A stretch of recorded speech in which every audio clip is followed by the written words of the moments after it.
Kalian sudah merasakannya? Setelah Pertamax melonjak ke angka Rp16.000 per liter, jutaan pengendara berbondong-bondong pindah ke Pertalite. Dan sekarang, satu persatu SPBU mulai memasang tulisan yang sama. Pertalite sedang dalam perjalanan. Kalimat yang terdengar sederhana, tetapi bagi banyak orang justru menjadi alarm bahaya.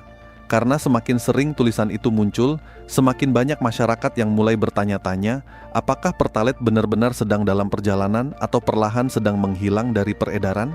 Hari ini kita akan membahas mengapa ini terjadi, siapa yang paling terdampak, dan mengapa tulisan Pertalite sedang dalam perjalanan bisa jadi merupakan sinyal awal dari berakhirnya era bahan bakar murah di Indonesia. Kalian mungkin berpikir bahwa antrean mengular di SPBU beberapa hari terakhir ini cuma kepanikan sesaat yang bakal hilang minggu depan. Tapi mari kita jujur pada diri sendiri bahwa kita sedang berjalan pelan tapi pasti menuju sebuah tebing curam bernama kiamat subsidi. Ketika harga Pertamax menyentuh angka Rp16.000, kita melihat migrasi besar-besaran yang terjadi dalam semalam, sebuah gelombang keputusasaan di mana pemilik kendaraan roda 4 yang tadinya bergaya elit langsung putar balik dan rela mengantre berjam-jam demi selisih beberapa ribu rupiah.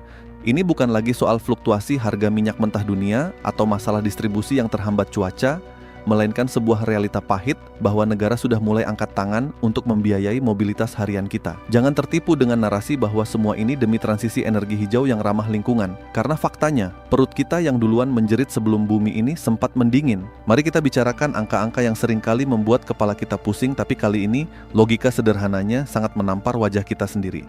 Ketika jutaan pengguna Pertamax turun kelas secara serentak ke Pertalite, beban kuota subsidi yang sudah ditetapkan oleh pemerintah langsung jebol dalam hitungan bulan, menciptakan sebuah efek domino yang membuat pasokan bensin murah ini menjadi goib di berbagai daerah. Coba kalian tengok kolom komentar di media sosial, atau mungkin tuliskan langsung di bawah video ini, bagaimana kondisi di daerah kalian sekarang? Apakah kalian masih bisa tersenyum saat mengisi tangki, atau justru sudah harus mengelus dada melihat papan pengumuman habis yang dipasang sejak pagi hari? Fenomena ini menciptakan kecemasan finansial yang sangat nyata bagi kita semua.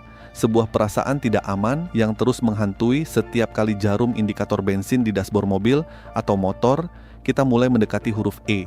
Kita dipaksa menghadapi kenyataan bahwa untuk sekadar pergi mencari nafkah saja, kita harus mengorbankan waktu produktif kita selama 1 jam hanya untuk mengantre bensin.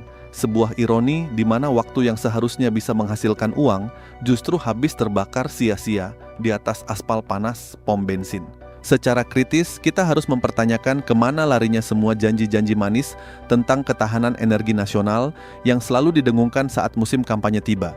Ketika realita di lapangan menunjukkan bahwa masyarakat harus saling sikut dan berebut untuk mendapatkan hak subsidinya, kita tahu ada yang salah dengan cara pengelolaan negeri ini yang terlalu tunduk pada mekanisme pasar global.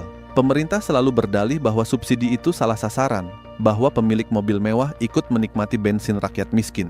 Tapi solusi yang mereka berikan justru memukul rata semua orang, termasuk kalian yang mengandalkan motor bebek tua untuk mengantar anak sekolah atau mencari sesuap nasi sebagai pengemudi ojek daring.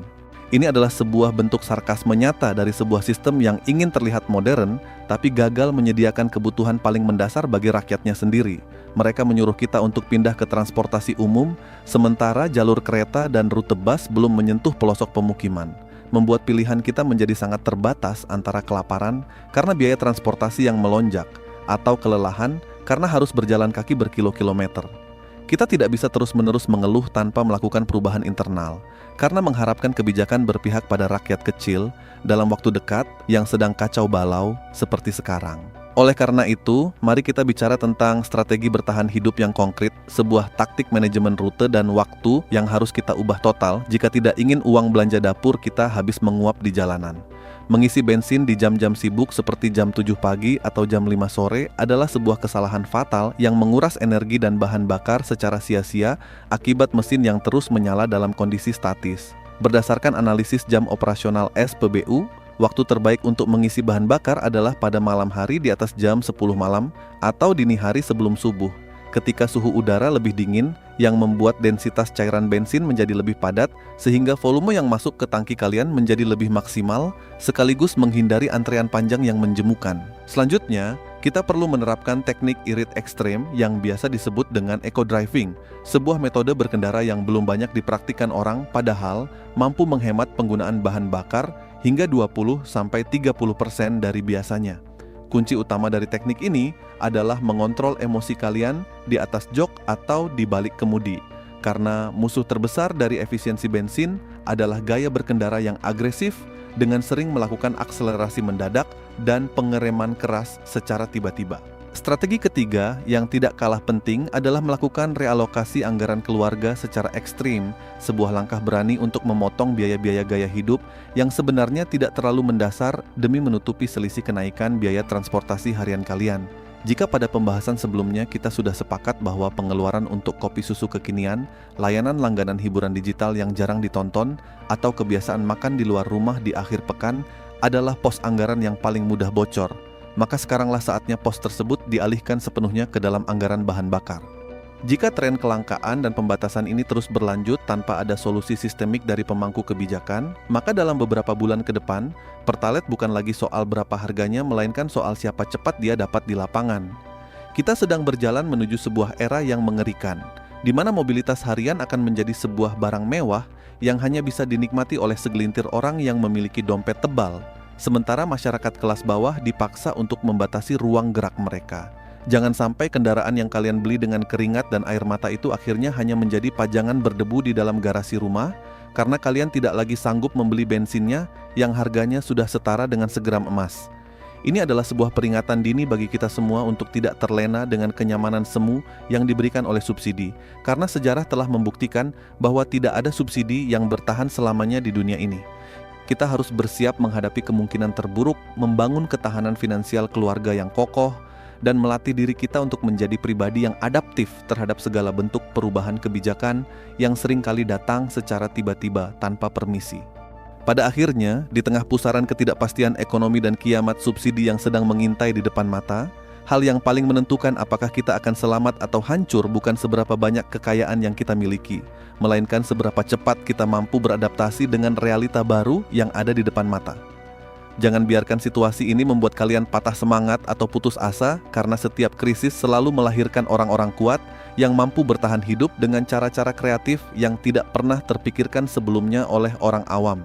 Jadikan momen kelangkaan bensin ini sebagai pemacu bagi kita untuk lebih cerdas dalam mengelola keuangan, lebih bijak dalam berkendara, dan lebih mandiri secara energi tanpa harus selalu bergantung pada belas kasihan regulasi pemerintah. Kita pasti bisa melewati badai ekonomi ini asalkan kita mau saling berbagi informasi, tetap berpikiran logis, dan tidak mudah panik oleh keadaan yang sengaja dibuat semrawut ini.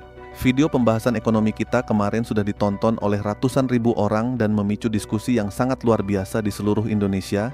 Jadi pastikan kalian membagikan video ini sekarang juga kepada keluarga, kerabat, dan teman-teman dekat kalian agar mereka tidak kaget dan bisa ikut bersiap jika minggu depan pasokan Pertalite di kota kalian semakin sulit untuk dicari.